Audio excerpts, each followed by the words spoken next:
El legado del gozo soberano. La gracia triunfante de Dios en la vida de San Agustín, Martín Lutero y Juan Calvino. Por John Piper. Atrévanse los pastores osadamente a todo por la palabra de Dios. Limiten todo el poder, la gloria y la excelencia del mundo para darle lugar a la majestad divina de esta palabra y obedecerla. Impóngansela a todos, desde los más elevados hasta los más bajos. Edifiquen el cuerpo de Cristo. Hagan estragos en el reino de Satanás.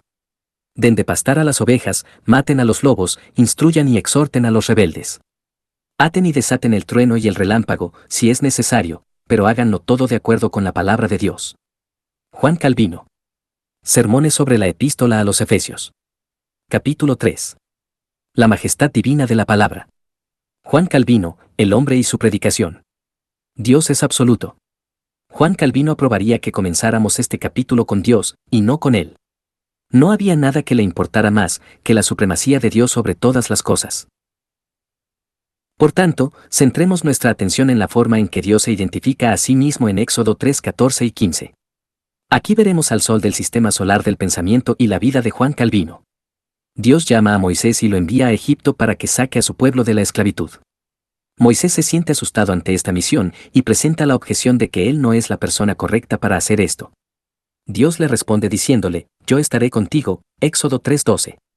Entonces Moisés le pregunta, he aquí que llego yo a los hijos de Israel, y les digo, el Dios de vuestros padres me ha enviado a vosotros. Si ellos me preguntaren, ¿cuál es su nombre?, ¿qué les responderé? La respuesta de Dios es una de las revelaciones más importantes que se le hayan hecho jamás al ser humano, y respondió Dios a Moisés, yo soy el que soy. Y dijo, así dirás a los hijos de Israel, yo soy me envió a vosotros. Además dijo Dios a Moisés, así dirás a los hijos de Israel, Jehová, el Dios de vuestros padres, el Dios de Abraham, Dios de Isaac y Dios de Jacob, me ha enviado a vosotros. Este es mi nombre para siempre, con él se me recordará por todos los siglos, Éxodo 3, 14 y 15. En otras palabras, Dios mismo indicó que el grandioso nombre central de Jehová que se le da en la Biblia tiene sus raíces en las palabras, yo soy el que soy. Diles que aquel que es de una manera simple y absoluta es el que te envía. Diles que lo esencial con respecto a mí, es que yo Yahowa. Comienzo por esta identificación de sí mismo que hace Dios en la Biblia, porque la meta de este capítulo y de todo este libro, que no escondo ni de la cual me avergüenzo, es avivar la llama de su pasión por la centralidad y la supremacía de Dios. ¿Acaso no nos arde el corazón cuando oímos a Dios decir, mi nombre es yo soy el que soy? La condición absoluta de la que goza la existencia de Dios cautiva la mente, Dios que nunca tuvo un comienzo, nunca tendrá un final, nunca se convertirá en nada distinto, nunca tendrá que mejorar, sino que estará simple y totalmente presente para que nos relacionemos con Él de acuerdo a sus condiciones, o no nos relacionemos en absoluto. Deje que le penetre esta idea, Dios, el Dios que sostiene su ser en este mismo momento, nunca tuvo un principio. Medítelo. ¿Recuerda la primera vez que pensó en esto, siendo aún niño, o tal vez un jovencito adolescente? Permita que brote ese asombro sin palabras. Dios nunca tuvo un principio. Yo soy, me ha enviado a ti. Y uno que nunca tuvo un principio, sino que siempre fue, y es y será, es quien define todas las cosas. Queramos nosotros que esté presente o no, aquí está. No somos nosotros los que negociamos lo que queremos que sea realidad. Es Dios quien define esa realidad. Cuando llegamos a la existencia, comparecemos ante un Dios que nos hizo y que es nuestro dueño. Nosotros no tenemos nada que decidir en este asunto. No decidimos ser. Y cuando somos, no decidimos que Dios sea. Ningún grado de elocuencia, ninguna duda o forma de escepticismo, por compleja que sea, tiene efecto alguno en la existencia de Dios. Él es de una manera simple y absoluta. Diles que yo soy te ha enviado. Si no nos gusta, podemos cambiar para gozo nuestro, o nos podemos resistir, para nuestra destrucción.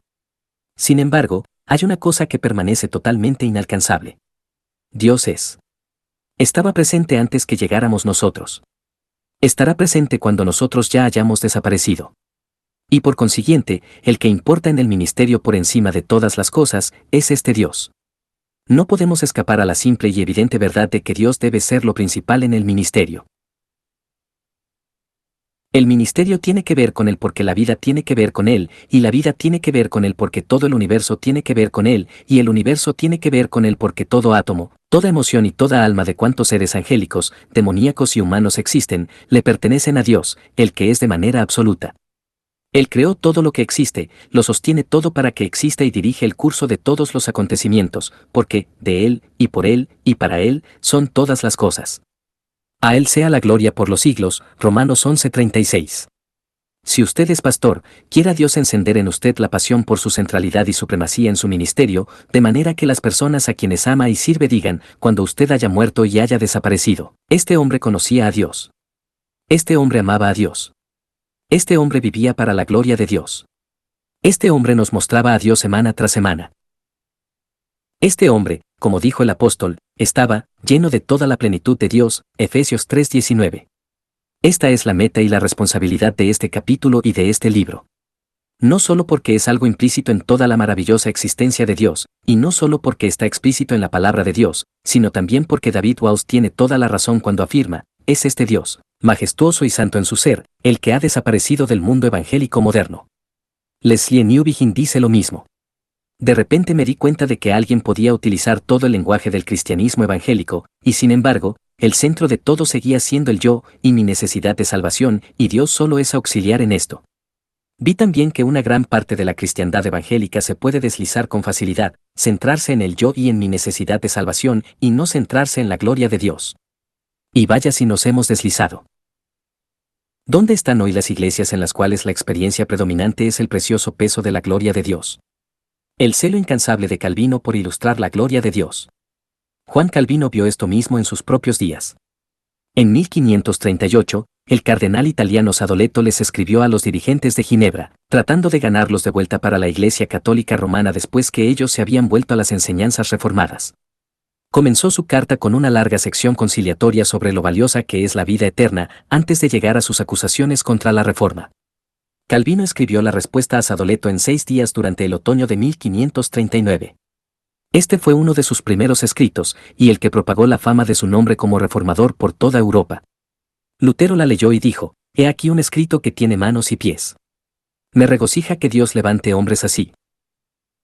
La respuesta de Calvino a Sadoleto es importante, porque pone al descubierto la raíz de su disputa con Roma que sería determinante durante toda su vida. La cuestión no está en primer lugar en los conocidos puntos destacados de la Reforma, la justificación, los abusos de los sacerdotes, la transubstanciación, las oraciones a los santos y la autoridad papal. Todas estas cosas estarían sujetas a discusión. Sin embargo, detrás de todas ellas, la cuestión fundamental para Juan Calvino, desde el principio hasta el final de su vida, era la cuestión de la centralidad, la supremacía y la majestad de la gloria de Dios. Veía en la carta de Sadoleto lo mismo que Newbigin ve en un movimiento evangélico excesivamente saturado del interés por el propio yo. He aquí lo que Calvino le dijo al cardenal: su celo por la vida celestial es un celo que mantiene al hombre totalmente dedicado a sí mismo, y no lo hace despertar ni con una sola expresión a la santificación del nombre de Dios. En otras palabras, hasta la preciosa verdad acerca de la vida eterna se puede llegar a tergiversar de tal forma que desplace a Dios como centro y meta. Este era el principal motivo de contienda entre Calvino y Roma. Aparece en sus escritos una y otra vez. Después le dice a Sadoleto que lo que él debería hacer, y lo que Calvino quiere hacer en toda su vida, es poner delante del hombre, como motivo primordial de su existencia, el celo por ilustrar la gloria de Dios. Creo que esto serviría como estandarte adecuado sobre toda la vida y la obra de Juan Calvino, el celo por ilustrar la gloria de Dios. El significado esencial de la vida y la predicación de Juan Calvino es que recuperó y encarnó la pasión por la realidad y majestad absoluta de Dios. Eso es lo que quiero que veamos con mayor claridad. Benjamin Warfield decía acerca de Calvino: ningún hombre tuvo jamás un sentido más profundo de Dios que él.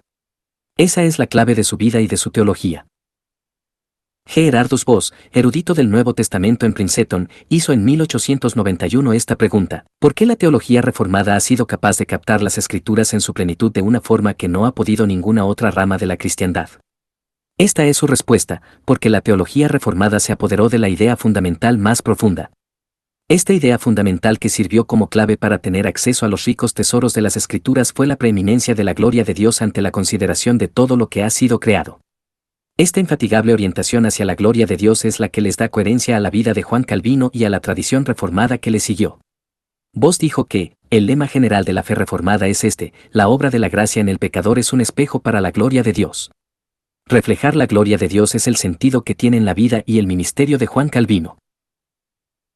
Cuando por fin llegó al asunto de la justificación en su respuesta a Sadoleto, Calvino dijo: usted habla de la justificación por la fe, el primero y más intenso tema de controversia entre nosotros. Donde quiera que se elimine su conocimiento, se está apagando la gloria de Cristo.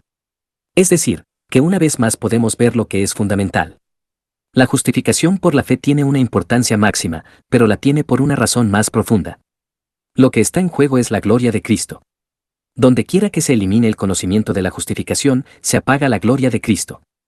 Esta es siempre la cuestión más profunda de todas para Calvino. ¿Qué verdades y qué formas de conducta ilustran la gloria de Dios? Para Calvino, la necesidad de una reforma era fundamentalmente esta: Roma había destruido la gloria de Cristo de muchas formas, al invocar a los santos para que intercedan, cuando Jesucristo es el único mediador entre Dios y el hombre, al adorar a la bienaventurada Virgen, cuando solo a Cristo se debe adorar, al ofrecer un sacrificio continuo en la misa, cuando el sacrificio de Cristo en la cruz está completo y es suficiente, al elevar la tradición al nivel de las Escrituras, e incluso hacer que la palabra de Cristo dependa en cuanto a su autoridad de la palabra del hombre. Calvino pregunta en su comentario a Colosenses: ¿cómo se produce esto de que nos dejemos llevar de doctrinas diversas y extrañas? Hebreos 13:9. Y esta es su respuesta: porque no percibimos la excelencia de Cristo. En otras palabras, la gran guardiana de la ortodoxia bíblica a lo largo de los siglos es la pasión por la gloria y la excelencia de Dios en Cristo. Donde el centro se aleja de Dios, todo comienza a alejarse en todas partes. Y eso no augura mucha fidelidad doctrinal en nuestro propio mundo de hoy, que no se haya centrado en Dios. Por consiguiente, la raíz unificadora de todos los esfuerzos de Calvino es su pasión por despegar la gloria de Dios en Cristo. Cuando tenía 30 años de edad, describió una escena imaginaria sobre sí mismo al final de su vida, rindiendo cuentas ante Dios, y diciendo: la cosa, Dios mío, que fue mi meta principal, y por la cual me esforcé con mayor diligencia, fue que la gloria de tu bondad y tu justicia resplandeciera de manera visible, para que la virtud y las bendiciones de tu Cristo se manifestaran plenamente. 24 años más tarde, poseído por las mismas pasiones y metas de siempre, y un mes antes de rendirle realmente cuentas a Cristo en el cielo, murió a los 54 años, dijo en su testamento: no he escrito nada movido por el odio a nadie, sino que siempre he propuesto con fidelidad lo que consideraba que fuera para la gloria de Dios. El origen de la pasión de Calvino por la supremacía de Dios. ¿Qué le sucedió a Juan Calvino que hizo de él un hombre tan dominado por la majestad de Dios? ¿Y qué clase de ministerio produjo esto en su vida? Calvino nació el 10 de julio de 1509 en Noyon, Francia, cuando Martín Lutero tenía 25 años de edad y apenas había comenzado a enseñar Biblia en Wittenberg. No sabemos casi nada acerca de los primeros años de su vida hogareña. Cuando tenía 14 años, su padre lo envió a estudiar teología a la Universidad de París, que en aquellos tiempos aún no había sido tocada por la Reforma, y se hallaba sumergida en la teología medieval. Sin embargo, 5 años más tarde, cuando Calvino tenía 19, su padre entró en litigio con la Iglesia y le dijo que dejara la teología para estudiar leyes, cosa que hizo durante los 3 años siguientes en Orleans y Bourges. Durante esos años, Calvino aprendió el griego y se sumergió en el pensamiento de Duns Scoto, de Guillermo Occam y de Gabriel Biel, y terminó sus estudios de leyes. Su padre murió en mayo de 1531, teniendo él 21 años. Entonces, Calvino se sintió libre para pasar de las leyes a su primer amor, que eran los estudios clásicos. En 1532 publicó su primer libro, un comentario sobre Séneca, a los 23 años de edad. Pero en algún momento dentro de esos años, fue entrando en contacto con el mensaje y el espíritu de la Reforma, y ya en 1533 algo drástico había sucedido en su vida.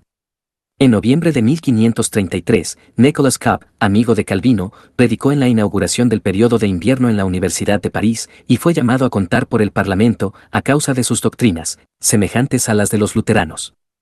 Huyó de la ciudad y se desató una persecución general contra lo que el rey Francisco I llamaba la maldita secta de los luteranos.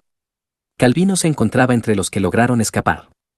La conexión con Copp era tan estrecha que hay quienes sospechan que en realidad había sido Calvino el que había escrito el mensaje pronunciado por él. O sea, que ya en 1533, Calvino había cruzado la línea. Ahora se hallaba totalmente entregado a Cristo y a la causa de la Reforma. ¿Qué había sucedido?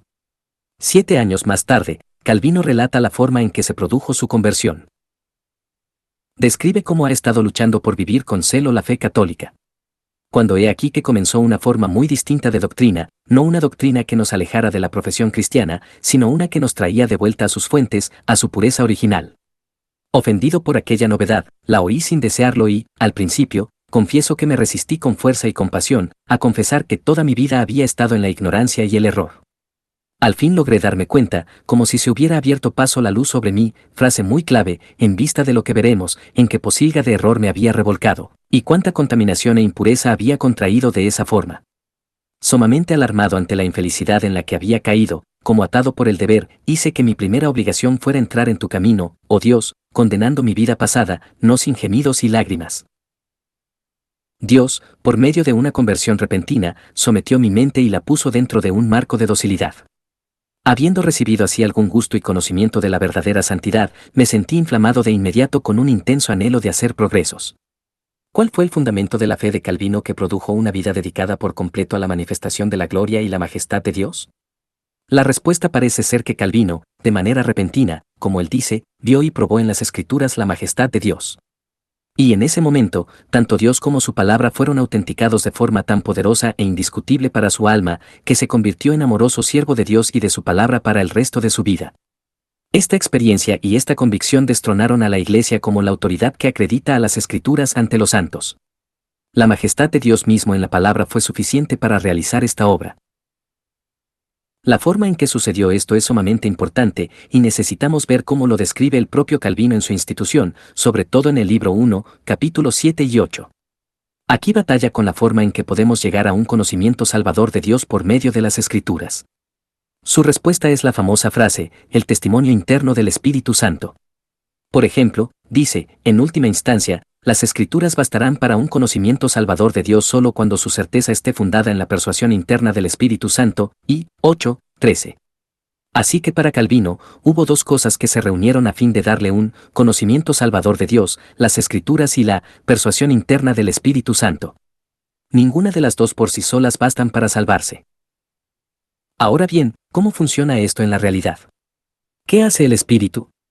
La respuesta no es que el Espíritu nos dé una revelación añadida a la que está en las Escrituras, sino que nos despierta, como de entre los muertos, para que veamos y probemos la realidad de Dios en las Escrituras, que las autentica como su propia palabra.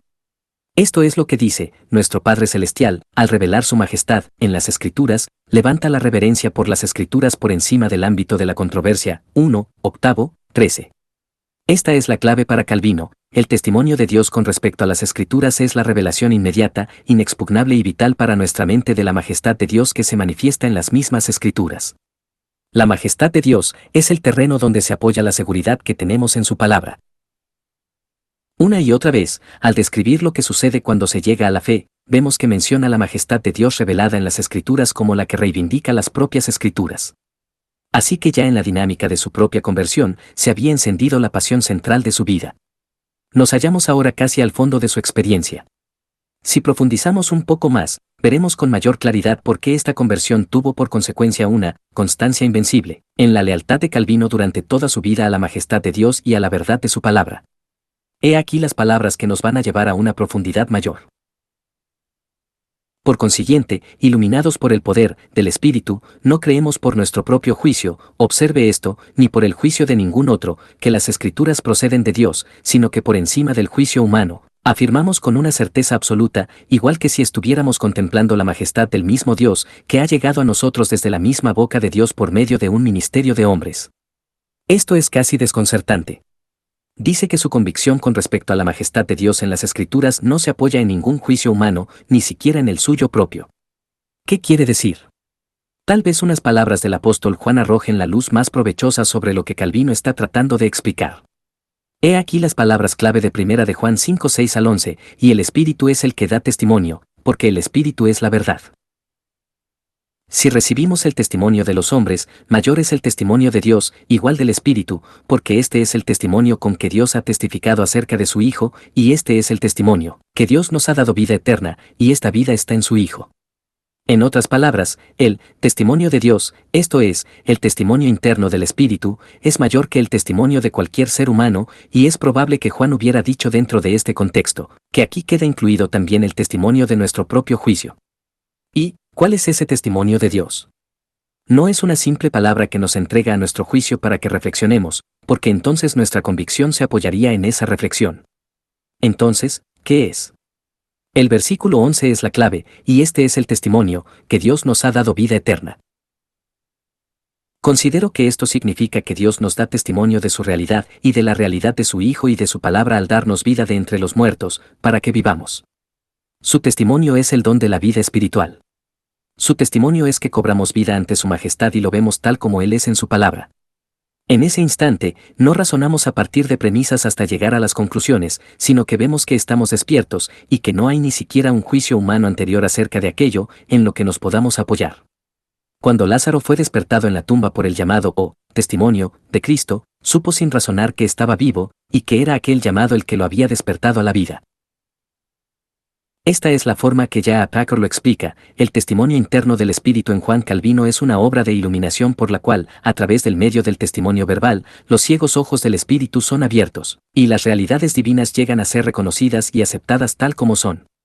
Este reconocimiento, dice Calvino, es tan inmediato e imposible de analizar como la percepción de un color o de un gusto por medio de los sentidos físicos, suceso acerca del cual no se puede decir más que indicar que cuando los estímulos adecuados se hallaban presentes, se produjo, y cuando se produjo, nosotros supimos que se había producido. O sea que, poco después de los 20 años, Juan Calvino experimentó el milagro de que los ciegos ojos de su espíritu fueran abiertos por el Espíritu de Dios. Y vio de inmediato, y sin intervención de ninguna cadena de razonamientos humanos, dos cosas tan entrelazadas que serían determinantes para el resto de su vida: la majestad de Dios y la palabra de Dios. La palabra mediaba la majestad, y la majestad reivindicaba la palabra. A partir de ese momento, sería un hombre dedicado por completo a la manifestación de la majestad de Dios por la exposición de su palabra. El ministerio formado por la majestad divina de la palabra. ¿Qué forma tomaría ese ministerio? Calvino sabía lo que quería. Quería disfrutar una tranquilidad literaria que le permitiera promover la fe reformada como literato erudito. Para eso era para lo que él creía que había sido hecho por naturaleza. Pero Dios tenía unos planes radicalmente distintos, como los tuvo para Agustín y para Lutero, y para muchos de nosotros que no planificamos nuestra vida de la forma en que ha ido resultando. Después de escapar de París y terminar saliendo por completo de Francia, Calvino pasó su exilio en Basilea, Suiza, entre los años 1534 y 1536. Con el fin de redimir el tiempo, se dedicó al estudio del hebreo. ¿Se imagina semejante cosa? Algún pastor de hoy, exiliado de su iglesia y de su país, y viviendo en medio de peligros mortales, se dedicaría a estudiar hebreo, que le ha pasado a la visión del ministerio, que una cosa así parece impensable hoy en día. En marzo de 1536, publicó en Basilea la primera edición de su obra más famosa, La institución de la religión cristiana, que pasaría por 5 ampliaciones antes de alcanzar su forma actual en 1559. Y no debemos pensar que para Calvino aquello se trató de un simple ejercicio académico. Años más tarde, nos dice que era lo que lo impulsaba: mas he aquí que mientras me hallaba escondido en Basilea, y solo conocía a unas cuantas personas, muchas personas fieles y santas fueron quemadas vivas en Francia. Me pareció que, a menos que me opusiera a los perpetradores del crimen, con todas mis capacidades, mi silencio no podría ser reivindicado de la acusación de cobardía y de traición. Esta fue la consideración que me indujo a publicar mi institución de la religión cristiana.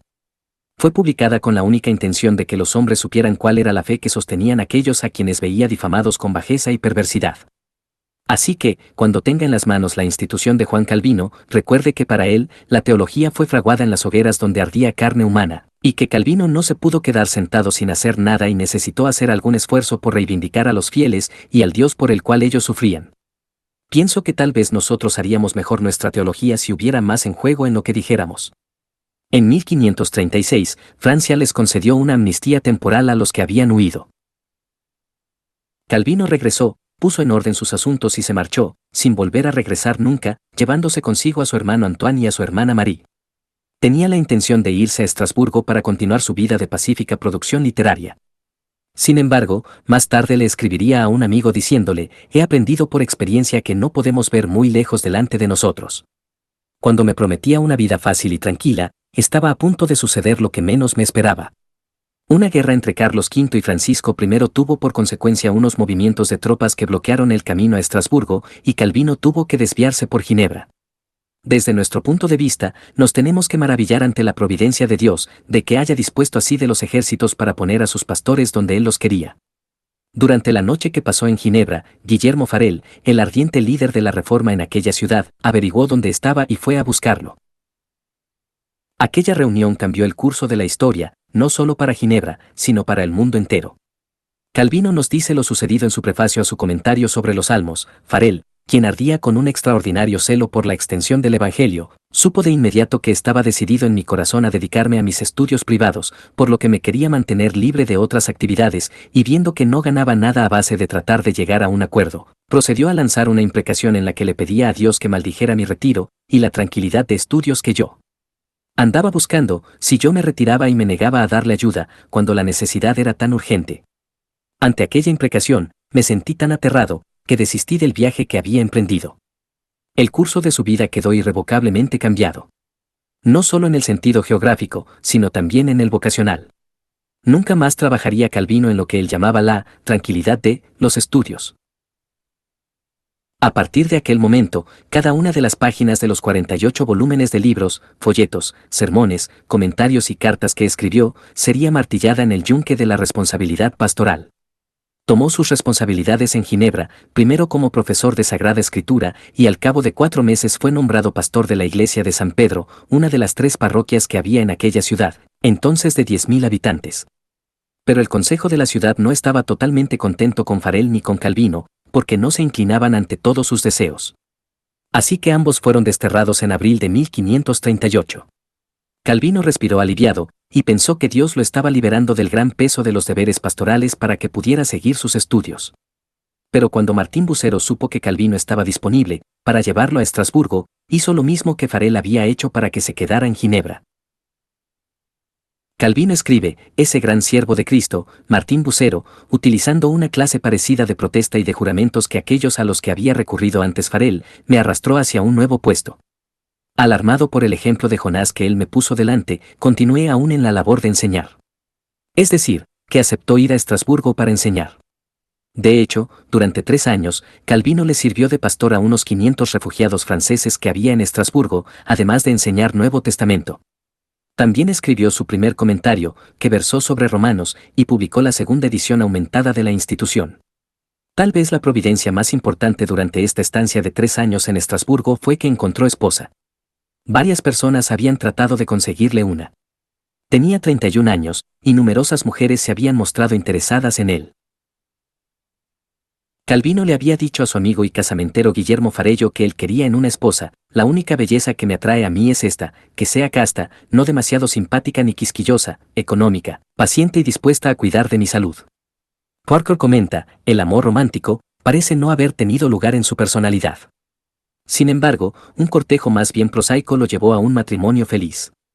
Creo que Parker estaba equivocado en cuanto al amor romántico, lea más adelante acerca de la muerte de Idelette. Una viuda anabaptista llamada Adelaide Stoddard fue la que recibió el prosaico cortejo de Juan Calvino. Ella y su esposo Jan se habían unido a su congregación. En la primavera de 1540, Jan murió en una plaga, y el 6 de agosto de ese mismo año, se casaron Calvino e Idelette. Ella trajo consigo un hijo y una hija al hogar de Calvino. Mientras tanto, en Ginebra el caos estaba haciendo pensar a los padres de la ciudad que tal vez al fin y al cabo, Calvino y Farel no fueran tan malos. El 1 de mayo de 1541, el Consejo de la ciudad anuló el destierro de Calvino, e incluso lo elevó como hombre de Dios. Aquella decisión fue muy dolorosa para Calvino, porque él sabía que su vida en Ginebra estaría repleta de controversias y de peligros. Anteriormente, en octubre, le había dicho a Farel que aunque prefería no ir, sin embargo, como sé que no soy mi propio amo, le ofrezco al Señor mi corazón como un verdadero sacrificio.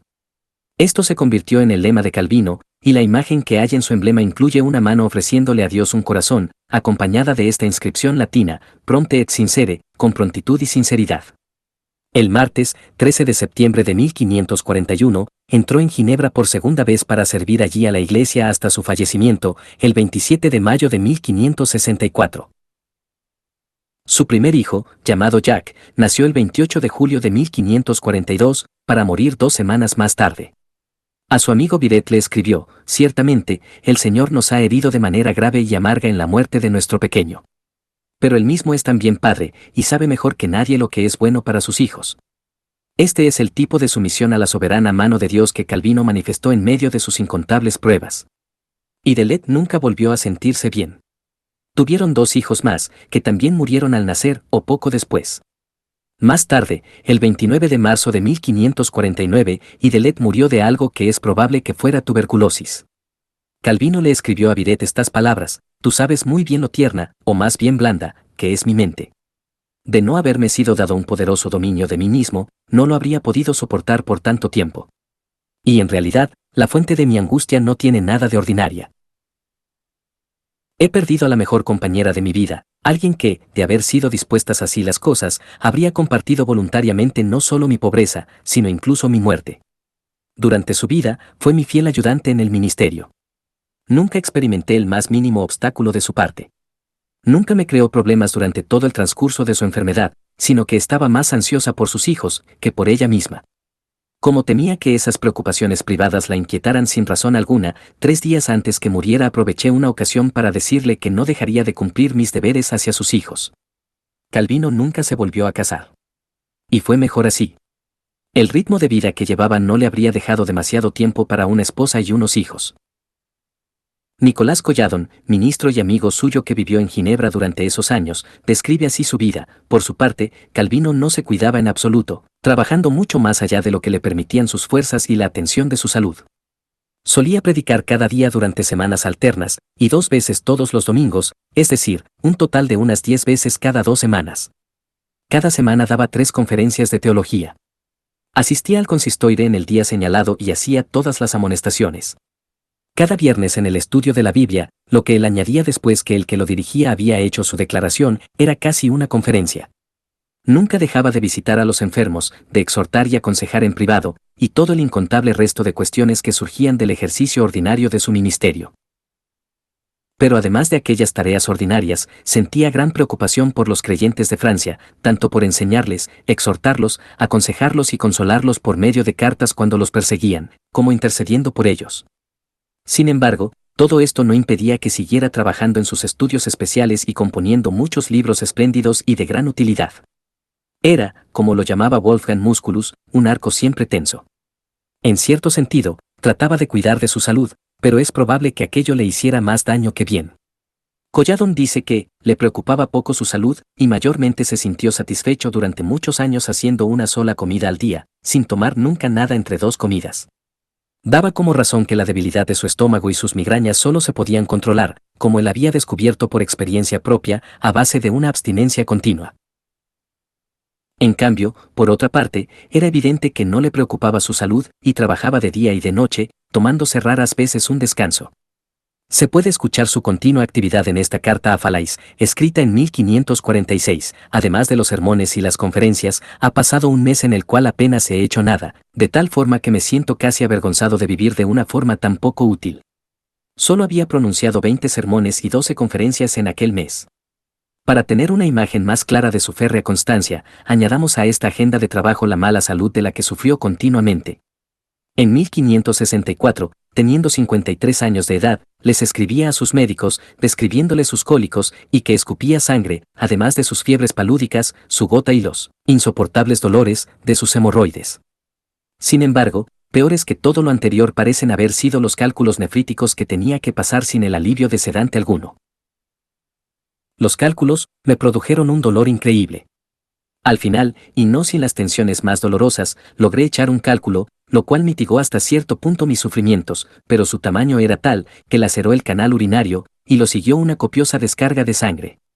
Esta hemorragia solo se pudo parar con una inyección de leche por medio de una jeringa.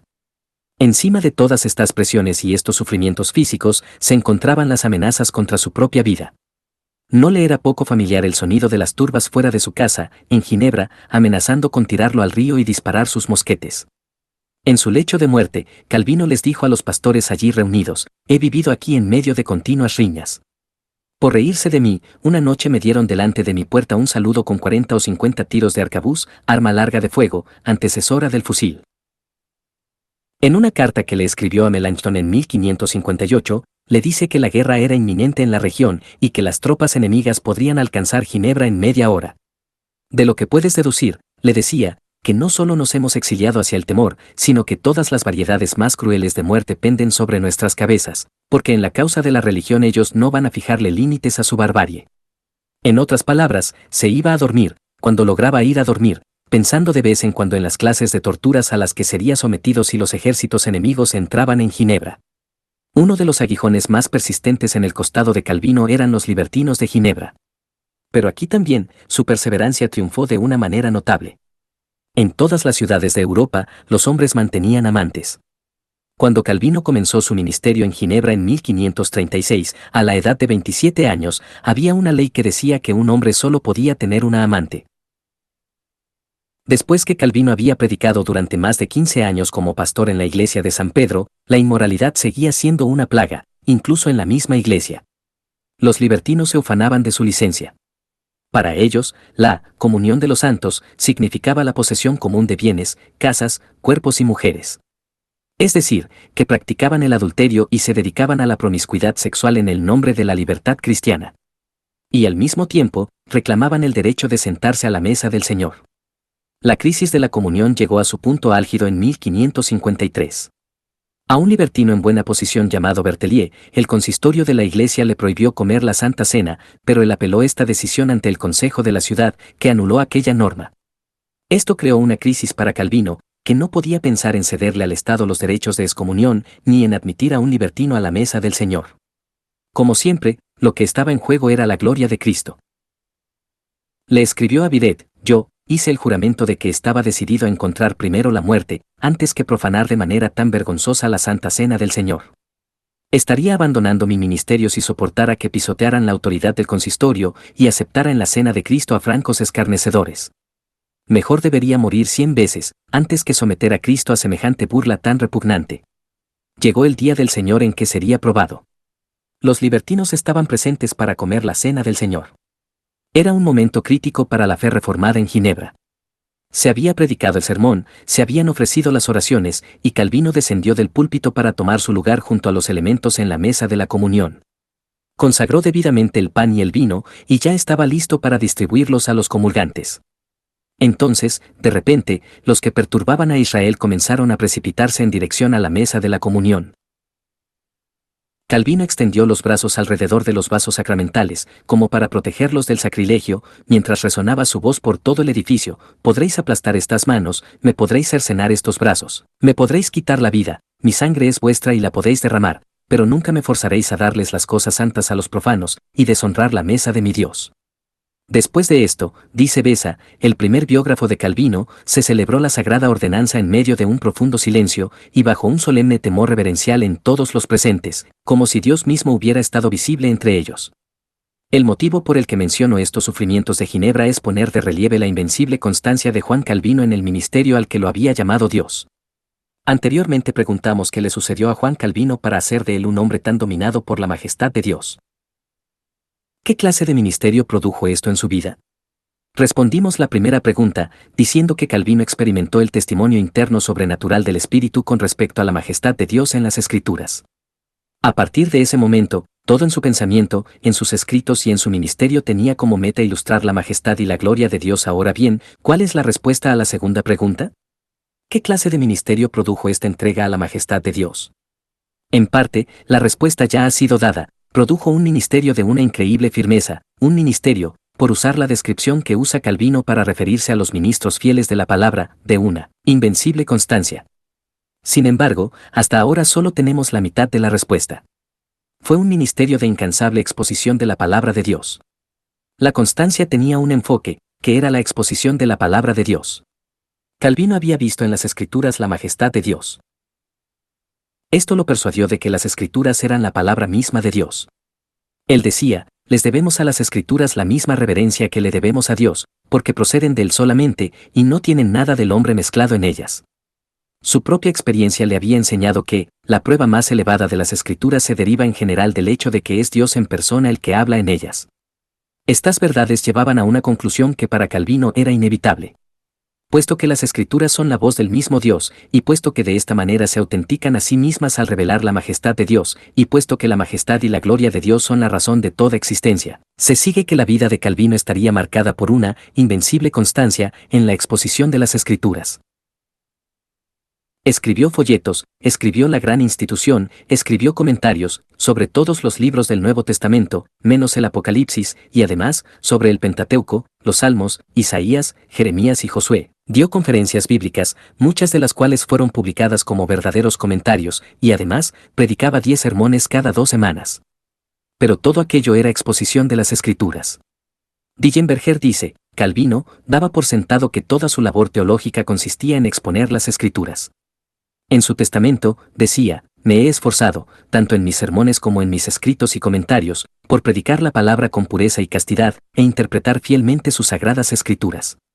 Todo era exposición de las Escrituras. Este fue el ministerio que se desató porque había visto la majestad de Dios en las Escrituras. Estas eran absolutamente centrales, porque eran la palabra de Dios de una forma también absoluta, y se autenticaban a sí mismas la majestad y la gloria de Dios. Sin embargo, entre todas estas labores de exposición, la predicación ocupaba el lugar supremo. Émile Dumergue, el principal biógrafo de Juan Calvino, con sus 6 volúmenes sobre la vida de Calvino, dijo mientras se hallaba en el púlpito de Juan Calvino al celebrarse el 4º centenario del nacimiento de este: ese es el Calvino que me parece el Calvino real y auténtico, el que les explica todo a los demás. Calvino, el predicador de Ginebra, que moldeó con sus palabras el espíritu de los reformados en el siglo XVI. La predicación de Calvino fue de la misma clase de principio a fin, predicaba invariablemente recorriendo los libros de la Biblia, uno tras otro. Nunca se apartó de esta manera de predicar durante sus casi 25 años de ministerio en la iglesia de San Pedro de Ginebra, con la excepción de unas cuantas fiestas de importancia y ocasiones especiales. Los domingos siempre tomaba el Nuevo Testamento, con excepción de algunos salmos por las tardes. Durante la semana, siempre se trataba del Antiguo Testamento. Los registros indican menos de media docena de excepciones por cumplir con el año cristiano.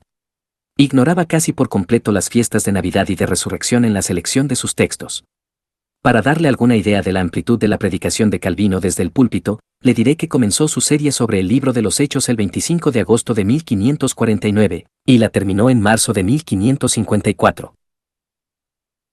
Después de Hechos, pasó a las epístolas a los tesalonicenses, 46 sermones, Corintios, 186 sermones, las pastorales, 86 sermones, Gálatas, 43 sermones, Efesios, 48 sermones, hasta llegar a mayo de 1558.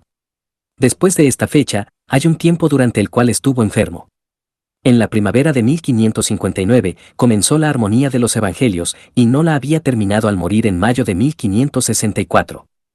Durante esa temporada, en los días entre semana predicó 159 sermones sobre Job, 200 sobre el Deuteronomio, 353 sobre Isaías, 123 sobre el Génesis, y así sucesivamente.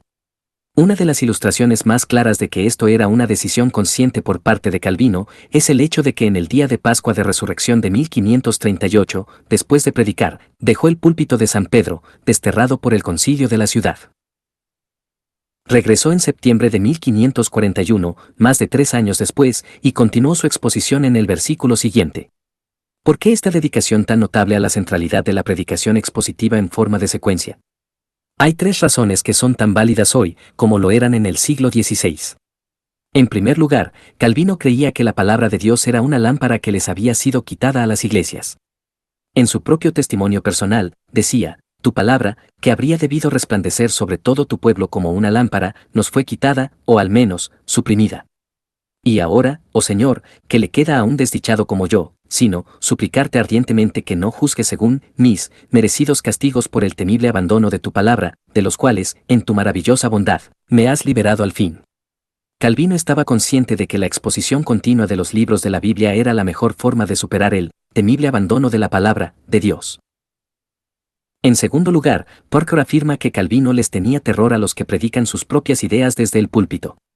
Decía, cuando entramos al púlpito, no es para que nos llevemos con nosotros nuestros propios sueños y fantasías. Creía que al exponer las Escrituras como un todo, se vería forzado a tratar todo lo que Dios quería decir, y no solo lo que él tal vez quisiera decir. En tercer lugar, y esto nos lleva de vuelta al principio, donde Calvino veía la majestad de Dios en su palabra, él creía con todo el corazón que la palabra de Dios era ciertamente la palabra de Dios, y que toda ella era inspirada, provechosa y resplandeciente con la luz de la gloria de Dios. En el sermón número 61 sobre el Deuteronomio, retaba a los pastores, tanto de sus tiempos como de los nuestros, diciéndoles, que los pastores se atrevan osadamente a todas las cosas por la palabra de Dios. Que restrinjan todo el poder, la gloria y la excelencia del mundo para darle lugar a la majestad divina de esta palabra y obedecerla. Que se la impongan a todos, desde los más elevados hasta los más humildes. Que edifiquen el cuerpo de Cristo. Que devasten el reino de Satanás. Que den de pastar a las ovejas, maten a los lobos, instruyan y exhorten a los rebeldes. Que aten y desaten el trueno y el relámpago, si es necesario, pero que lo hagan todo de acuerdo a la palabra de Dios. Aquí la frase clave es, la majestad divina de esta palabra. Esto fue siempre lo importante para Calvino, de qué manera podría él presentar a toda Ginebra, a toda Europa y a toda la historia la majestad de Dios. A esto respondió con una vida de predicación expositiva continua. No habría mejor manera de manifestar en toda su amplitud las glorias de Dios y la majestad de su ser, que esparcir por completo la palabra de Dios dentro del contexto del ministerio y el cuidado del pastor. Por eso, la predicación sigue siendo un suceso central dentro de la vida de la Iglesia, aunque ya han pasado 500 años de la invención de la imprenta y después de haber aparecido la radio, la televisión, las cintas grabadas, los CD y las computadoras. La palabra de Dios tiene mayormente como tema su majestad y su gloria. Esa es la cuestión central del ministerio.